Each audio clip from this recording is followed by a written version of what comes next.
welcome to today's episode of Tomorrow's Leader, where we dive deep on all things leader related to leading yourself and leading others. I'm John Laurito, your host, today with a great guest, somebody who I've known for a lot of years, friend of mine, a past colleague from, I'm going to say like 20 years ago. I've got Tom Lakatos on. Tom, welcome. Thanks for joining me today.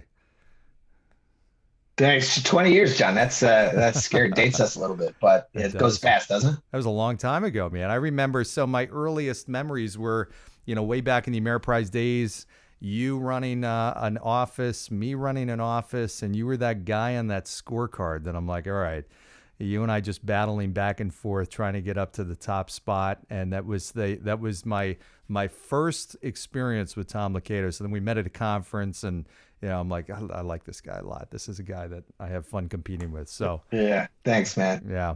Well, that was fun. Like we all, every now and then you see that flash in the pan guy that, comes up to the top of the scorecard and you never hear from him again. But the group of people that consistently get good results and, stay at the top of the scorecard, John, where you and I tended to live along with some others, there's that group usually does things the right way. They usually inspire people. They usually help people win. Mm-hmm. And that's, I think, why we were able to have that connection, because I think we were rooted in those same fundamental, principles. Yeah, I agree. So, you've done a ton. You've accomplished a lot, and I want to get into your experience and your background. You're now running Lincoln Investment as the senior vice president, overheading sales, and really one of the key leaders there with the field. But I'm always interested. Not everybody, but most people were kind of bit by the bug with leadership at some point in their life. Whether it was a specific situation or a person that was in their life that kind of changed their mindset or their path. Was that the case with you? Was there a time that you remember where you're like, what, I think I want to get into leadership?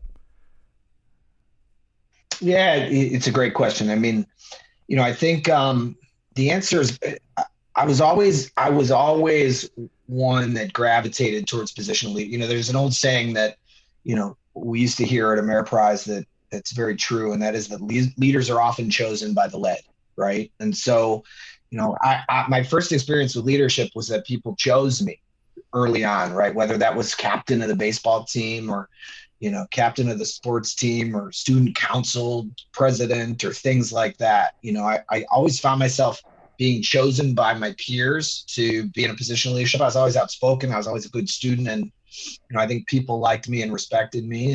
And but then as I got into my career a little bit, I had experience, and I had been exposed to some great leaders. My first job out of college was Disney, maybe the best company in the world at customer service. And I learned a ton about that. But then I got into nonprofit work, and I worked for Anthony Shriver. And he was the first one I'd really worked for where I really looked up to him. Here's a guy that, worth, billion plus, member of the Kennedy family. You'd never know it if you met him. And he dedicated his life to helping other people and creating better outcomes for people. And so I got to really understand in terms of my own career that I had this real passion for helping people and making a difference. I was an advocate for people with disabilities. And I liked this giant sort of wake behind you. I was always impressed by the size of the crowd, people thanking Anthony for the impact that he had given. So I think that was my first real experience with somebody that was really impactful. And then, how it goes at Ameriprise. It's eventually, at the time it was American Express. And, there were some people there that really took an interest. They identified that. And I think it's an underrated thing that leaders do sometimes. They tap somebody on the shoulder and they say, hey, man, I see something in you.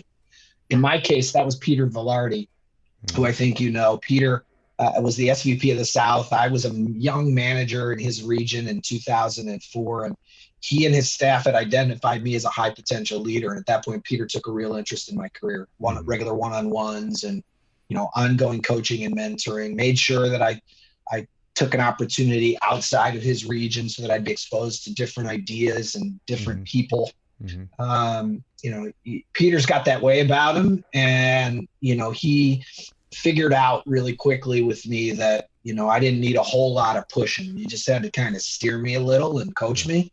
And that was, I think, where it really started. Well, it's interesting because, and I obviously do know him real well, and he does have that way. If he tells you, hey, I can imagine that, him tapping in your shoulder. I mean, you're like, okay, yeah, of course, I'm gonna follow you, and if you think I've got the potential, how, it's interesting because you bring up a really good point. There's a lot of leaders that just naturally rise to the top. I mean, they just emerge and people follow them, but there's also a lot of leaders, to your point, and I've been on both sides of this, where they might not have emerged unless somebody tapped them on the shoulder, where they actually said, hey, you know what, I see some potential in you. And I don't know what that percentage of great leaders are that represent that group. Like, they might not have done it had somebody not said, hey, I see some potential in you. But how important do you think that is as a leader to look for leadership potential in others and tap them on the shoulder? And do you have, maybe even any examples of that, of people that you did that with? Yeah, I mean, I think well, here's the thing. I think it's part of our job as leaders, right, to identify and develop leaders behind you. I think about that kind of thing a lot, like the bench behind me and the strength of the team I have around me and my role in developing them. And I also think that, at least in the career that I've chosen, the people that we recruit and train, the people that become financial advisors, ultimately, they may not view themselves as leaders within their practices, but I would argue that that's exactly what they are. Their job is to influence people to better outcomes, which by definition is leadership. So, if you're going to do it, right, and I think you and I come from the same school of, Doug Lennox, that says, everything we do is observable, therefore everything we do influences other people. So you might as well be deliberate about it. If you believe that everything we do is observable and everything we do influences others, then I think it's a conscious decision that you make to do that in a positive direction. And as somebody that's been trained, and as somebody, and don't get me wrong, I'm not the be all end all. There are things I can do better, and I'm certainly pretty self-aware and always looking to develop. I'm always afraid of the guy that's arrived. There's nowhere to go from there but down. And I'm not arrived. This is still an upward trajectory. Hopefully, I'm still trying to impact a lot of people.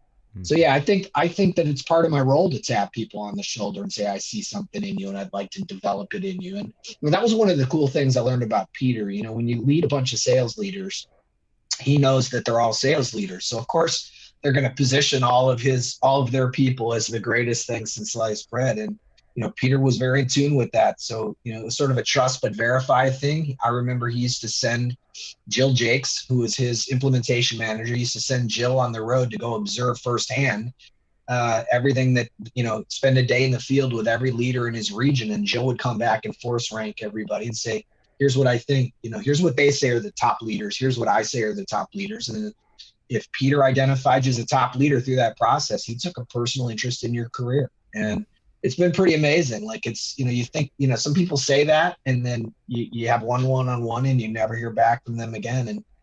And, Peter, though, true to his word, he's still a mentor in my life today. I don't talk to him every month or every week, but man, when we catch up, it's like we just spoke yesterday, and he cuts right to the quick of, what are you working on? What do you need help with? What's your bottleneck? As Peter loves to talk about bottlenecks,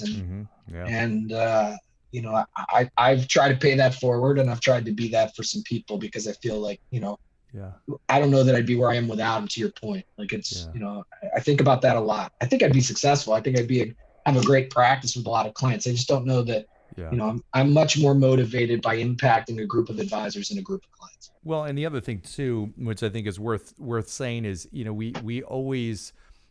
everybody has blind spots. And when you're working with someone else like a Peter, and I've worked with him for many years as my coach, and there are always things that somebody else is going to see that you can't. And if you're truly serious about developing as a leader, and I don't care if it's somebody who's, a coach of a team or a teacher or a parent. I mean, everybody is a leader in one respect or another, because you are, to your point, you're influencing other people. And leadership skills totally change your life. I mean, if you can learn how to lead your own life better, you almost can't be a leader of other people. Not almost, you can't, unless you really figure that out for yourself. So I'd love to talk about, that with you. How does leadership affect you? I mean, I know you, most of the audience doesn't. You're a guy who's just like, your capacity for doing a lot and being productive is huge. And that takes a lot of leadership. But how do you view leadership as it relates to leading your life in general? Yeah, well, I mean, look, I think it starts with, it starts with understanding who you are and what you want, right? I think the greatest advice ever given I think it's inscribed at the Oracle at Delphi, right? I think it was Aristotle who said, know thyself, right? So, I think it starts with an understanding of who I am. And to your point, I've gotten to the point where I'm pretty clear. I know who I am. I know what I'm about. I take regular inventory of my core values and principles. I find that, like a lot of people, my principles don't change. My bedrock core principles are what they are, but my values have changed as I've gotten older and my family's gotten older. And it stands to reason that I want different things at 52 than I wanted at 42 than I wanted at 32, right? So, I think that it benefits me every now and then to make sure that I'm living in alignment with what matters to me. And am I doing the things that would generate the kinds of results that facilitate what I'm trying to accomplish in my career and in my life? And then I think, believe it or not, you're right. I find that one of the secrets for me is I like to fill my calendar with the right activities so that the hardest thing I have to do each day is really just get up. You know what I mean? Like it's funny how it works. I've learned this over the years. We from kindergarten through college, we work on a calendar, right? The clock bell rings, you go to class, bell rings, you leave, you go to the next class. And then we graduate from school and we think, wait, man, thank God I'm done with that. And I'm going to try this without a calendar for a while. I don't need the alarm clock. I don't need and what we find is that we function better with structure. And I've learned that about myself over the years that, if I can fill my calendar with activities that are productive, that lead to the right results, what we would call the key activities for my life, not just my job, by the way.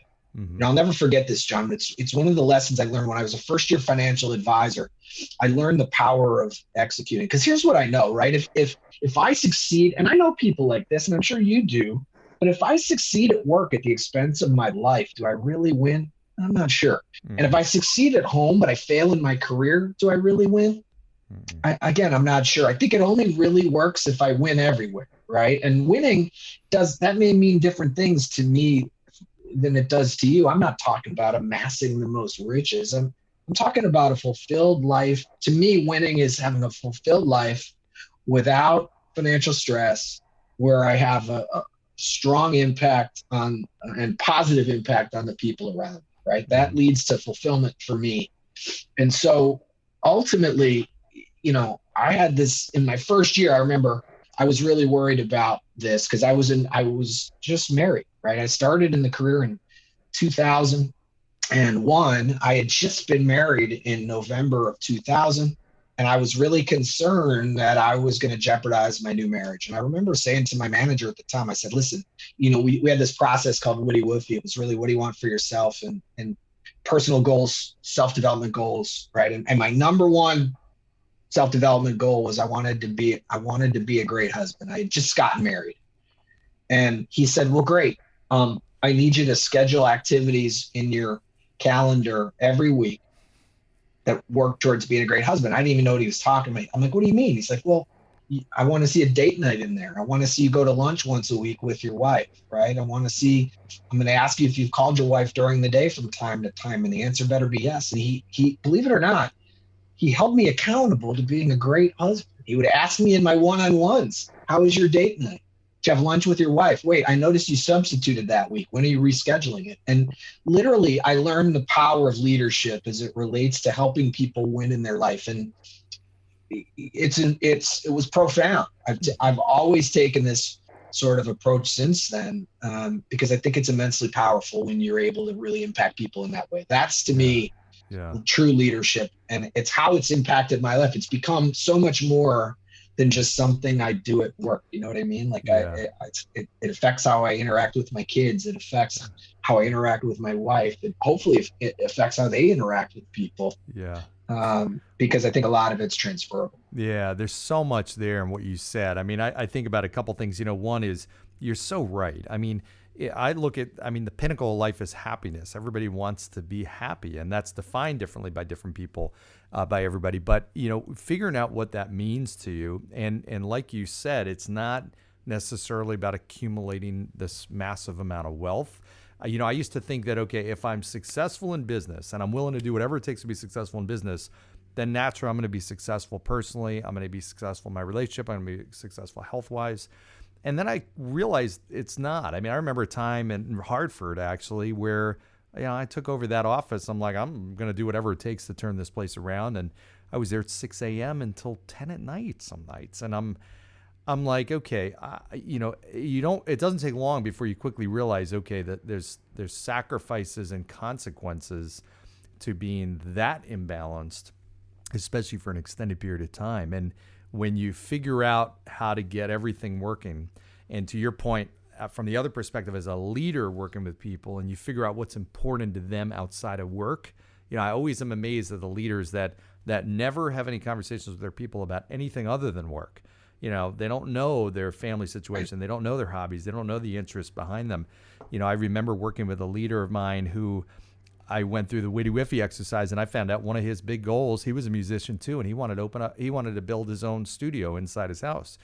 And that became the driving force so much behind everything he did. We talked about it, and it was, hey, okay. And it became about that, and him doing a great job at work helped that. But I wouldn't have known that had I asked him. So I think a great leader is somebody who asks questions. Hey, what's important to you? What do you want to accomplish? So great points. Yeah, look, I mean, John, I think you and I both know, look, I used to tell people this, like, listen, here's how this usually goes when you join my team. I'm going to start out, I'm going to be really nice, right? And I want you to like me and I want to influence you. But eventually, if I don't get what I want, I'll be really direct. And then if I continue to not get what I want, I'll be a jerk. And you probably won't like me so much then. And the thing is, I'm all of those things at times, and I'm none of those things at times, but I'm really just trying to figure out how to get you to do the right things. Mm-hmm. So how about we eliminate all of that and you just tell me what's important to you so I can help you get it. Mm-hmm. And when I see you acting in a way that doesn't lead to that, I'm going to absolutely point it out and try to redirect you down a path that leads to you getting what you want. All you have to do is tell me at some point if that changes. Mm-hmm. So, right. And I think that there's this sort of fear to get into that stuff with people. And I do it in a very professional way. I'm not, look, you don't have to tell me the intimate details of your life. That's not what I'm after. What I'm after though is I know that my goals don't motivate others. Like, heck, my boss's goals don't motivate me. Right. I mean, he wants me to be here because that's what he needs for the company, but I want to be here always. And if you just hold me to what you want, you're going to miss out on all this other great stuff that could happen if you would lead me to what I want. And when I hire, I'm looking for people that want more than I want, generally speaking. Mm-hmm. But I also think that I just want to clarify, because I think, in your comment, in that pursuit of a great date night and being a good husband, listen, how this goes. I worked every Saturday for 15 years, right? I did plenty of 7 a.m.s to 8 p.m.s, 9 p.m. In fact, my first 2 years, I'll tell you this is critical. John, this is true. When my wife worked at Disney when I got this job into this career, 2001. I remember going up the 17th floor of the Wachovia Bank building in downtown Orlando to get the job offer. And I dragged my wife along. And she was so fish out of water. She was a server at Disney. She had worked till 2 a.m. the night before, and it was like 8 a.m. She's like, what am I'm dressed up in an elevator at 8 a.m. What am I doing here? And I said to her, I said, listen, I think they're about to offer me this job. And if they offer it to me, I'm going to be building a business for both of us that one day I'm going to sell, because I don't have a 401k in this job. This is an entrepreneurial endeavor. And I just want you to hear it, because if you have a problem with it, I want to know before I take it. And I'll respect that. Mm-hmm. But I just don't want to find out 6 months from now that you think I shouldn't take this job, because really, if I take it, I need your help. You have to help me. And there's going to be days I'm going to call you at 9 o'clock at night and say, I'm coming home. And you're going to say, not if you didn't set an appointment yet, you're not. Or not if you didn't generate a lead today, you're not. Right? I'm going to ask you to help hold me accountable to the stuff that I need to do to be successful at this. Because I heard that there are some spouses who aren't supportive, and it makes it harder for the person to succeed when you get your teeth kicked in all day long and you call home at 8 o'clock and your spouse says, aren't you ever coming home? I'm buried with the kids. And you already feel guilty that you're not there. And that's just an additional poke in the eye that makes it harder. So I want to know how you feel before I take this. To her credit, Sure enough, John, this is sales 101. You'd be amazed. Steve Miranda was my manager in Orlando. He offers me the job, and then I say, yeah, this is really good. We have to talk about it. He goes, I think you should. And he literally just left the room. And we're sitting in his office like, well, I guess we should talk about it, right? Like that kind of stuff is legit. Like we undervalue the power that, like, we didn't even think twice. We just said, okay, I guess we'll talk about it now. He came in like 15 minutes later, goes, did you talk about it? We said, yep. And he said, what are your thoughts? And I said, I'll take it. And, sure enough, that's what my wife did for a year was, I'd call her at 8 o'clock at night after a long day and say, I'm coming home. And she'd say, did you meet some? Because she knew my goal, set 2 appointments, meet one new person every day. I made it. That's one thing I've been very good at over the years. I can take hard stuff, John, and make it pretty simple. But this concept of balance, I don't want people to mistake, my comments about being a good husband and my family for the fact, and somehow extrapolate out that I didn't work really hard. I worked really hard for a really long time. And, most of the people like you and I that have survived it, it's funny. I was just talking about this yesterday. There were like 80 people in the cubes when I first started. You might remember that type of environment. Oh yeah. There were 80 advisors in the Orlando office when I first joined. There's probably 12 of us still in the business, 15. It's a hard business, but the people that stuck, they're all doing really well. They've all had an incredible career helping clients with stuff that has depth and meaning, and they've made great money and earned it the right way in the process. So there's it's taken a long time, but I don't think the basic premises have changed, right? Work hard, care about what you do, right? I believe money tends to find greatness, right? I always try to teach people, don't chase money, chase greatness. If you can be great at this, people will find you, clients will find you, clients will respect you, and eventually you'll be successful financially as well. Yeah, it's interesting and I've realized that as well. When you find what you're passionate about and you do, and you commit to being excellent at it, the money will take care of itself. When people chase the money first, that's where they end up doing something for the wrong reasons or they're unhappy. And just to go back, I love, the point that I get from what you were saying is, and I think that a lot of the listeners will, you involved Eden in this journey that you took right from the beginning. I mean, it was a partnership from the start, including the decision to even begin it. And that's, I think that's to me, at least what I take as the difference. And I think sometimes many times that doesn't happen. And that's where, you had a partnership going in. She was helping you go through that. You were going through the ups and downs together. And it was a journey that probably, not to get too personal, but it probably it got you even stronger and closer because of that, and ultimately led to your success in the business. So I think there's a lot of lesson that can be taken from that.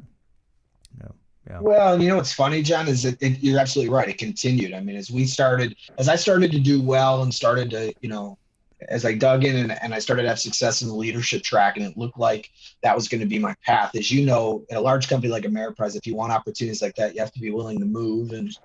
And where that really, it started that first day as an advisor, and then it continued as I started to get opportunities. And I'll never forget it. My wife just said, listen, I'll go wherever you tell me we should go for your career. If that's what you want to do. And if you tell me that it's good for our family, as long as I can participate and you're not dictating to me and I'm your partner, then, I'll go wherever you go, as long as I have as much say in terms of where we live and the communities we live in. And of course, I rely on her a lot. And one of the things that's been really powerful over the years is she's really given me the ability to focus. I've been really fortunate. I've never said you have to stay home, you can't get a job. I'm not that kind of guy.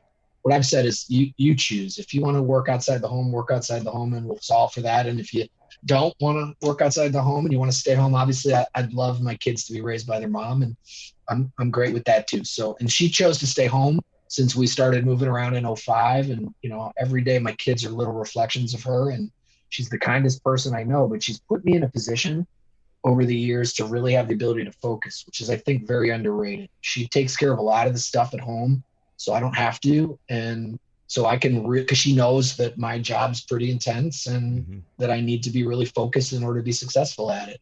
I really don't, to your point, I don't know that I'd be this successful if I had, a lesser partner. She really is my partner. And it's funny, when I decided, I knew when I'd marry her.